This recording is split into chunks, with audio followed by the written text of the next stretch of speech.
سڵاوتان لێبێ ئەزیزانی من ئەم کاتتان باش. من سرود خورشید لە کەناڵی ئاسۆی زانکۆوە لە خزمەتی ئەوەی خۆشەویستە بین لە زنجێر ڤیدیۆکانمان سەبارەت بە زانکۆی سەلاحەددین بۆ ئەوەی کەمترین کۆنمرەی وەرگیرا و بە پارالێل زانکۆلاین ئێواران بۆ ئەوەی خۆشەویست بخەینە ڕوو بۆ ساڵی خوێندنی 2022-23 تاوەکو لە کاتی پڕکردنەوەی فۆرمی زانکۆلاین ئێوەی خۆشەویست سوودی لێ ببینن بۆ وەرگرتنی زانیاری تا کۆتایی ڤیدیۆ بینەرمان بن.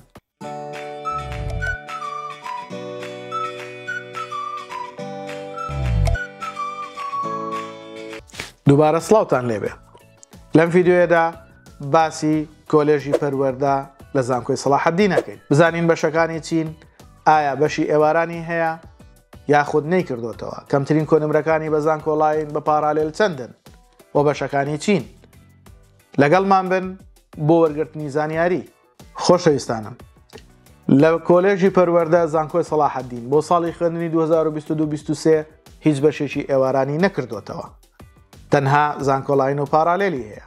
بۆ ساڵی خوێندنی داهاتوو هەر کاتێک زانکۆلاین ئاکتیڤ بوو ئەو کاتە بەرچاو نەبین ئەگەر بەشی ئێواران بکاتەوە یاخود وەکو ئێستا نەیکاتەوە. یەکەمین بەشمان لە کۆلێژی پەروەردە بریتیە لە زمانی ئینگلیزی کە لەقەکانی زانستی و وێژەیی وەرەگرێت. زانکۆلاینی پارێزگا 80.8 و گشتێکەی 88.9، پارالێلی پارێزگا 74.4 و گشتێکەی 84.2. بەشی بایۆلۆجی لە کۆلێژی پەروەردە بەشی زانستی وەرەگرێ واتە لەقی زانستی، زانکۆلاینی پارێزگا 72.5 و گشتێکەی 85.2، پارالێلی پارێزگا 66.137 و گشتێکەی 58.984. بەشی زمانی عەرەبی، زانستی و وێژەیی هەردوو وەرەگرێت، زانکۆلاینی پارێزگا 70.9 و گشتێکەی 78.8، پارالێلی پارێزگا 65.01 و گشتێکەی 72.814. بەشی کیمیا بەشێکی زانستیە واتە تەنها لەقی زانستی وەرەگرێت، 68.5 زانکۆلاینی پارێزگایە و گشتێکەی 76.2، پارالێلی پارێزگا 63.6 و گشتێکەی 69.3.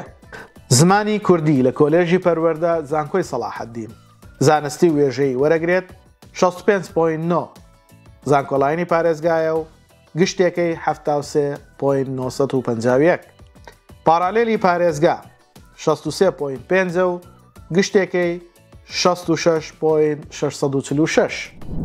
خۆشەویستانم، ئەلبەتە زۆرجار پرسیارەکرێت کۆلێژی پەروەردە ئەبێت بەچی لە مستەقبەلە. طبعاً کۆلێژی پەروەردە مامۆستان، کۆلێژی پەروەردە لە زانکۆی سەلاحەددین بریتیە لە مامۆستای پۆلی 10 و 11 و 12. باش ئازیزانم، فەرقی هەیە لەگە پەروەردەی بنەڕەت. پەروەردەی بنەڕەت لە یەکی بنەڕەتی تا نۆی بنەڕەتیە، بەڵام کۆلێژی پەروەردە 10 و 11 و 12 ئەڵێتەوە.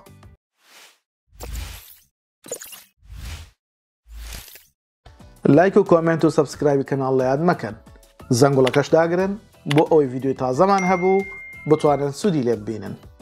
هاوڕێیانتان ئاگادار بکەنەوە تاوەکو ئەوانیش سوودمەند بن لە ڤیدیۆکانمان. کۆلێژی پەروەردە بەشی فیزیە زانستیە، 62.381 کەمترین کۆنمرەی وەرگیراوە زانکۆلاینی پارێزگا وە گشتێکەی 69.858، پارالێلی پارێزگا 61.427 و گشتێکەی 64.3. بەشی ڕێنمایی پەروەردەیی و دەرونی زانستی و وێژەی وەرەگرێت، 62.2 زانکۆلاینی پارێزگایە و گشتێکەی 62، پارالێلی پارێزگا 58.2 و گشتێکەی 61.8. بەشی پەروەردەی تایبەت زانستی و وێژەی وەرەگرێت، 62.2 زانکۆلاینی پارێزگایە و گشتێکەی 64.856، پارالێلی پارێزگا 57 و گشتێکەی 62.4.